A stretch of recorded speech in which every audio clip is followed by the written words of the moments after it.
मंत्री चंद्रशेखर बावनकुळेंनी खासदार अनिल बोंडे, नवनीत राणा यांचे कान टोचले। अनिल बोंडे, नवनीत राणा, प्यारे खान यांच्याकडे काही गोष्टी असतील तर त्यांनी माध्यमांसमोर बोलण्यापेक्षा पोलिसांना द्याव्या, असं बावनकुळे म्हणाले।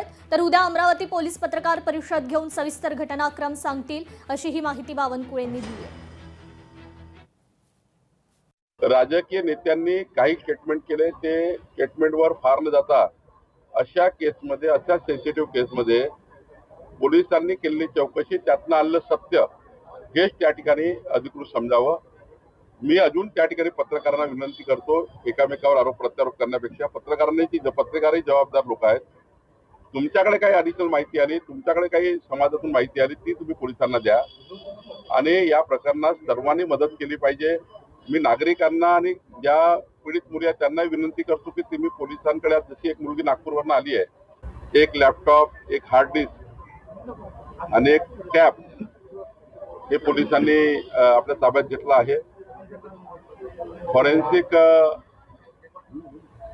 तपासणी करता संपूर्ण डिव्हाइसेस पोलिसांनी पाठवले आहे। फॉरेन्सिक रिपोर्ट लवकरच येईल, त्यामध्ये अधिक माहिती आपल्याला मिळणार आहे। पोलिसांनी अत्यंत काळजीपूर्वक या प्रकरणाची SIT मार्फत चौकशी चालू आहे। योग्य दिशेने चौकशी सुरू आहे। संपूर्ण आढावा मला दिल्यानंतर पोलिसांनी बोंडे साहेबांकडे किंवा अजून नवनीत राणाकडे किंवा प्यारे खान जे काही स्टेटमेंट करतात आहे, त्यांना माझी विनंती आहे की मीडियाच्या माध्यमातून समाजामध्ये कोणत्याही पद्धतीचं असं वातावरण होणार नाही, पण तुमच्याजवळ जे काही पुरावे आहेत ते सर्व पोलिसांना दिले पाहिजे। जे काही भेटतं ते पोलिसांना दिलं पाहिजे आणि पोलिसांना तपास करण्याकरता अधिक बळ दिलं पाहिजे, अधिक माहिती दिली पाहिजे, जेणेकरून जे चौकशी ही SIT आहे अजून चांगलं काम करू शकेल।